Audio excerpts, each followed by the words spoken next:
नमस्कार व्यूअर्स, और आप सब लोग कैसे हैं। आशा करती हूँ आप सब लोग अच्छे होंगे, स्वस्थ होंगे और मेरा शिव पुराण का पाठ अवश्य देखते होंगे। तो सबसे पहले हम जान लेते हैं कि कल तक हमने कहाँ तक जाना था और फिर हम आज के पाठ पर चलेंगे। तो कल तक था कि जब शिव शंखचूड़ का वध करने के लिए गए थे तब आकाशवाणी हुई थी और उन्होंने मना किया था कि आप शंखचूड़ का भी वध नहीं कर सकते। तो उसके बाद विष्णु ने जा कर के शंखचूड़ का कवच ले लिया था और कवच लेकर के वो शंखचूड़ का रूप धारण करके तुलसी के पास पहुँचे और तुलसी ने वहाँ स्वागत सत्कार किया और फिर वो विष्णु को अपना पति समझ बैठी। और पति समझने के बाद में उन्होंने उनके आकर्षण में आकर के व्यतिक्रम देख करके सब पर विचार किया और उसने उनको पति रूप में पूजा था। और तब ये विष्णु जी ने तुलसी का शील हरण किया था। तो उसके बाद उसने विष्णु जी को शाप दिया कि तुम पाषाण हो जाओ। और उसके बाद वहाँ पे शिव जी भी आ गए। शिव जी ने उनको कहा कि तुम दुखी मत हो, तुम जो तुम्हारे पूर्व जन्म में लिखा था वही तुम्हें मिला है। उसके बाद उनको एक गंडक नदी के उन्होंने शिव जी ने कहा कि अब तुम अपना देह त्याग दो और गंडक नदी के रूप में आ जाओ और तुम हमेशा विष्णु जी के साथ रहोगे। अब तो कल तक यहीं तक था। अभी हम और जानने के लिए आप पूरा पाठ सुनेंगे तो आपको बहुत अच्छा लगेगा कि क्या क्या डिटेल क्या क्या थी। मैंने छोटा छोटा आपको बीच में से बता दिया है। तो कल तक यहाँ तक था। अभी हम इसके आगे मैं बता दूं कि अब जो नए दर्शक हैं उनको मैं बता दूं कि ये पाठ शुभ कार्य है, मंदिर के लिए है। और जो मैं हर पाठ में बताती हूँ कि इसमें मैं आप सब लोग का सहयोग चाहती हूँ कि आप सब लोग सहयोग करें, सब्सक्राइब करें, लाइक करें और शेयर करें ताकि मेरा ये उद्देश्य पूर्ण हो पाए। और अपने परिवार और मित्रगणों से भी सब्सक्राइबर शेयर करने के लिए अवश्य कहें और ज़्यादा से ज़्यादा सब्सक्राइब करें और करवाएं। तो जिस मंदिर का मैंने वर्णन किया है उस मंदिर की मैं वीडियो डालती हूँ, आप लोग देखें और मुझे बताएं कि आपको मेरा पाठ कैसा लगता है।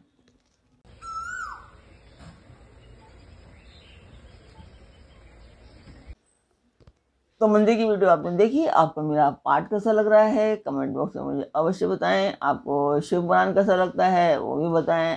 पिछले आपने अगर पाठ देखे हैं रामचरितमानस के तो आपको वो कैसे लगे ज़रूर बताएं। तो अब हम चलते हैं आज के पाठ पर। तो आज के पाठ के शीर्षक पर तो आज के पाठ में है कि उमा द्वारा शंभु के नेत्र मूंद लिए जाने पर अंधकार में शंभु के पसीने से अंधकासुर की उत्पत्ति, हिरण्याक्ष की पुत्रात्र तपस्या और शिव का उसे पुत्र रूप में अंधक को देना, हिरण्याक्ष का त्रिलोकी को जीतकर पृथ्वी को रसातल में ले जाना और वराह रूपधारी विष्णु द्वारा उसका वध।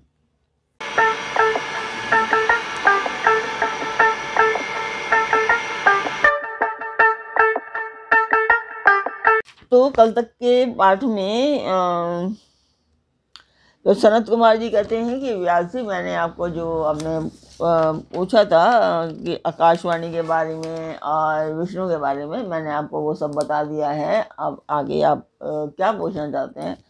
तो सनत कुमार जी कहते हैं कि व्यास जी, अब जिस प्रकार अंधकासुर ने परमात्मा शंभु के गणाध्यक्ष पद को प्राप्त किया था महेश्वर के, उस मंगलमय चरित्र का श्रवण करो। मुनीश्वर अंधकासुर ने पहले शिव जी के साथ बड़ा घोर संग्राम किया था, परंतु पीछे बारंबार सात्विक भाव के उद्रेक से उसने शंभु को प्रसन्न कर लिया। क्योंकि नाना प्रकार की लीलाएं करने वाले शंभु शरणागत रक्षक तथा परम भक्त वत्सल हैं, उनका महात्म्य परम अद्भुत है। तो आज मैं यहाँ पर बताना चाहूँगी कि ये जो पाठ आज का है यही चल रहा है शिव शक्ति के रूप में कलर्स पर। अगर आप ऐसे वीडियो देखना चाहते हैं तो आप वहाँ तक देख सकते हैं। कल बताया था कि किस तरीके से अंधक का जन्म होगा, तो वो सब चल रहा है अभी। तो यहाँ पर वो टेलीविज़न पर आप वो वहाँ देख सकते हैं। जो लोग नहीं कलर्स देखते हैं उनके बारे में बता रही हूँ। 8 बजे आता है। तो अब हम चलें आज के पाठ पर। तो व्यास जी ने कहा कि ऐश्वर्यशाली मुनिवर वह अंधक कौन था और भूतल पर किस वीर्यवान के कुल में उत्पन्न हुआ। दैत्यों में प्रधान तथा महामनस्वी उस बलवान अंधक का स्वरूप कैसा था और वह किसका पुत्र था। उसने परम तेजस्वी शंभु की गणाध्यक्षता को कैसे प्राप्त किया, और यदि अंधक गणेश्वर हो गया तब वह तो परम धन्यवाद का पात्र है। तो सनत कुमार जी ने कहा कि मुनि, पूर्व काल की बात है, एक समय भक्तों पर कृपा करने वाले तथा देवताओं के चक्रवर्ती सम्राट भगवान शंकर को विहार करने की इच्छा हुई। तब वे पार्वती और गणों को साथ ले अपने निवास भूत कैलाश पर्वत से चलकर काशीपुरी में आए। वहां उन्होंने उस पुरी को अपनी राजधानी बनाया और भैरव नामक वीर को उसका रक्षक नियुक्त किया। फिर पार्वती जी के साथ रहते हुए वे भक्तजनों को सुख देने वाली अनेक प्रकार की लीलाएं करने लगे। एक समय वे उसके वरदान के प्रभाववश अनेकों वीरांगने गणेश्वरों और शिवा के साथ मंदरांचल पर गए और वहां भी तरह तरह की क्रीड़ाएं करने लगे। एक दिन जब प्रचंड पराक्रमी कपवर्दी शिव मंदरांचल की पूर्व दिशा में बैठे थे, उसी समय गिरिजा ने नर्म क्रीड़ावश उनके नेत्र बंद कर दिए। इस प्रकार जब पार्वती ने मूंगे, सुवर्ण और कमल की प्रभाव वाले अपने कर कमलों से हर के नेत्र बंद कर दिए, तब उनके नेत्रों के मूंद जाने से के कारण वहां क्षण भर में ही घोर अंधकार फैल गया। पार्वती के हाथों का महेश्वर के शरीर से स्पर्श होने के कारण शंभु के ललाट में स्थित अग्नि से संतप्त होकर मदचल प्रकट हो गया और जल की बहुत सी बूंदें टपक पड़ी। तदंतर उन बूंदों ने एक गर्भ का रूप धारण कर लिया। उससे एक ऐसा जीव प्रकट हुआ जिसका मुख विकराल था। वह अत्यंत भयंकर, क्रोधी, कृतघ्न, अंधा, कुरूप, जटाधारी, काले रंग का, मनुष्य से भिन्न, बेडौल और सुंदर बालों वाला था। उसके कंठ से घोर घरघर शब्द निकल रहे थे। वह कभी गाता, कभी हंसता और कभी रोने लगता था तथा जबड़ों को चाटते हुए नाच रहा था। उस अद्भुत दृष्टि वाले जीव के प्रकट होने पर शिवजी मुस्कुराकर पार्वती से बोले। महेश्वर ने कहा कि प्रिय, मेरे नेत्रों को मूंद कर तुमने ही तो यह कर्म किया है, फिर तुम उसे भय क्यों खा रही हो। शंकर जी के उस वचन को सुनकर गौरी हंस पड़ी और उनके नेत्रों पर से उन्होंने अपने हाथ हटा लिए। फिर तो वहाँ प्रकाश छा गया, परंतु उस प्राणी का रूप भयंकर ही बना रहा और अंधकार से उत्पन्न होने के कारण उसके नेत्र भी अंधे थे। तब वैसे प्राणी को प्रकट हुआ देखकर गौरी ने महेश्वर से कहा, भगवान, मुझे सच सच बताइए कि हम लोगों के सामने प्रकट हुआ ये बेडौल प्राणी कौन है। यह तो अत्यंत ही भयंकर है। किस निमित्त को लेकर किसने इसकी सृष्टि की है और ये किसका पुत्र है। तो यहाँ मैं बता दूं कि ये जो मैं टेलीविज़न की बात कर रही थी वहाँ भी कुछ अलग बताया गया है कि वो शिवजी का पुत्र ना हो करके माता अदिति का और एक संत थे उनका पुत्र है अंधक। तो यहाँ कुछ अलग है, बाकी आप देख सकते हैं, समझ आ जाएगा आपको कि क्या है क्या नहीं। तो यह सनत कुमार जी कहते हैं कि महर्षि जब लीला रचने वाली तथा तीनों लोगों की जननी गौरी ने सृष्टिकर्ता कि उस अंधी सृष्टि के विषय में यौन प्रश्न किया, तब लीला बिहारी भगवान शंकर अपनी प्रिया के उस वचन को सुनकर कुछ मुस्कुराए और बोले। महेश्वर ने कहा कि अद्भुत चरित्र रचने वाली अंबिके, सुनो, जब तुमने मेरे नेत्र मूंद लिए थे उसी समय यह अद्भुत एवं प्रचंड पराक्रमी प्राणी मेरे पसीने से प्रकट हुआ। इसका नाम अंधक है, तुम ही इसको उत्पन्न करने वाली हो, अतः सखियों सहित तुम्हें करुणापूर्वक इसकी गणों से यथा योग्य रक्षा करनी चाहिए। आर्य, इस प्रकार बुद्धिपूर्वक विचार करके ही तुम्हें सब कार्य करना चाहिए। तो सनत कुमार जी कहते हैं कि मुने अपने स्वामी के ऐसे वचन सुनकर गौरी का हृदय करुणार्द्र हो गया। वे अपने सखियों सहित अंधक की अपने पुत्र की भांति नाना प्रकार के उपायों द्वारा रक्षा करने लगी। तदंतर शिशिर ऋतु आने पर दैत्य हिरणाक्ष पुत्र की कामना से उसी वन में आया, क्योंकि उसकी पत्नी ने उसके ज्येष्ठ बंधु की संतान परंपरा को देखकर उसे संतानार्थ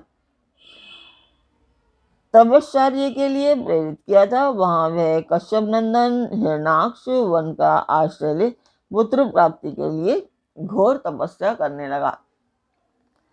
उसके मन में महेश्वर के दर्शन की इच्छा थी, अतः वह क्रोध आदि दोषों को अपने काबू में करके ठूंठ की भांति निश्चल होकर समाधिस्थ होकर के बैठ गया।